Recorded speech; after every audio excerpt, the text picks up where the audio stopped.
আচ্ছা, তোমাদের সাথে কখনো এমনটা হয়েছে যে কোনো একটা নির্দিষ্ট জিনিস তার নির্দিষ্ট বলা দামে কিনে নিয়ে এসেছো এবং ঠিক তার দুদিন পরই দেখতে পাচ্ছ সেই জিনিসটার দাম কমে গেছে, অথচ এমনটা কিন্তু হওয়ার কথা ছিল না। নমস্কার, আমি দীপশিখা রায়গঞ্জ উত্তর দিনাজপুর থেকে ছোট্ট একটি হোম বেকারি চালাই। আমার বেকিং লাইফে হওয়া আরও একটি নতুন অভিজ্ঞতার সাথে আজকে তোমাদের পরিচয় করাবো। আমার এলাকায় প্রায় অনেকেই বেকিংয়ের বিভিন্ন সামগ্রী বিক্রি করে থাকে। আমারও এরকম প্রায় অনেকের সাথেই পরিচয় আছে। যখন যেখানে মনে হয় এটা আমার সাধ্যের মধ্যে, তখন সেখান থেকেই জিনিসপত্র নিয়ে থাকি। এরকমই একবার একজনের কাছে দাম জিজ্ঞাসা করায় সে তার দামটা বলে এবং আমার একটু দামটা চড়া মনে হয়। আমি তাকে বলি যে দামটা কি কিছুটা কমানো যাবে, কারণ আমি একসাথে প্রায় অনেকগুলো জিনিস নিচ্ছিলাম।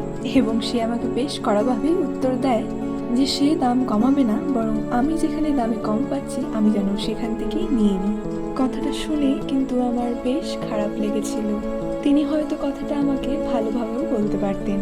পরবর্তীতে তার কাছ থেকে আমি আরও বেশ কিছু জিনিস নিয়ে থাকি এবং সেটা তার বলা নির্ধারিত দামেই নিয়ে থাকি। আর তার ঠিক দুদিন পরই দেখি সেই জিনিসের দাম কমে গেছে।